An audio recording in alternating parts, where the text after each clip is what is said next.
Truth and healing commission নামে একটা কমিশনের কথা বলা হয়েছিল, বিষয়টা কি একটু যদি আপনি বলতেন। আসলে ব্যাপারটা হচ্ছে যে আমাদের দেশে সবসময় যেটা হয় সেটা হলো যে খুব শক্ত কথা বলা হয় কিন্তু নরম কাজ করা হয়। আমরা অত শক্ত কথা বলতে চাইনি। আমরা বলতে চেয়েছি যে যাই অপরাধ ইতিপূর্বে সংগঠিত হয়েছে, সে সামাজিক ক্ষেত্রে বলুন, অর্থনৈতিক ক্ষেত্রে বলুন, রাজনৈতিক ক্ষেত্রে বলুন, এগুলোর একটা পরিপূর্ণ এবং উপযুক্ত তদন্ত হওয়া দরকার। এবং সেই তদন্তে যাদের বিরুদ্ধে অভিযোগ প্রমাণিত হবে তাদের আইনানুগ শাস্তির ব্যবস্থা করা হবে, আইনানুগ বিচার এবং শাস্তির ব্যবস্থা করা হবে। কিন্তু এটা কাউকে যতটা না শাস্তি দেওয়ার জন্য,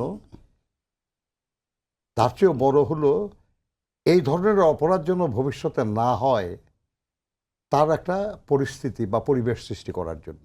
আচ্ছা, এটা কি ওই যে অনেকটা রিকনসিলিয়েশন এটা কমিশন? নেলসন ম্যান্ডেলার সেই রিকনসিলিয়েশন অ্যান্ড হিলিং যে প্রসেসটা, সেই প্রসেসটা আপনি তো ওইভাবে আলোচনায় আনতে পারেন, কিন্তু আমরা আমাদের মতো করে করতে চাই, কারণ আমাদের কনটেক্সট একটু আলাদা আর কি।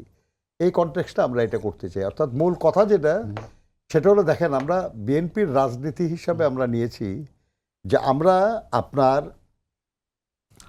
প্রতিশোধ না, মানবিকতা। আমরা বলেছি যে লুটপাট না, উৎপাদন।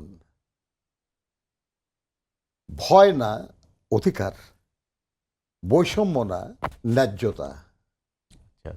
আমরা বলেছি যে ক্ষমতা না, জনতা। আমি না, আমরা।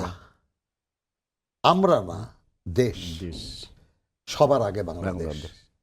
আচ্ছা, এটা মাথায় রেখে কিন্তু আমরা এই কমিশনটার কথা বলেছি।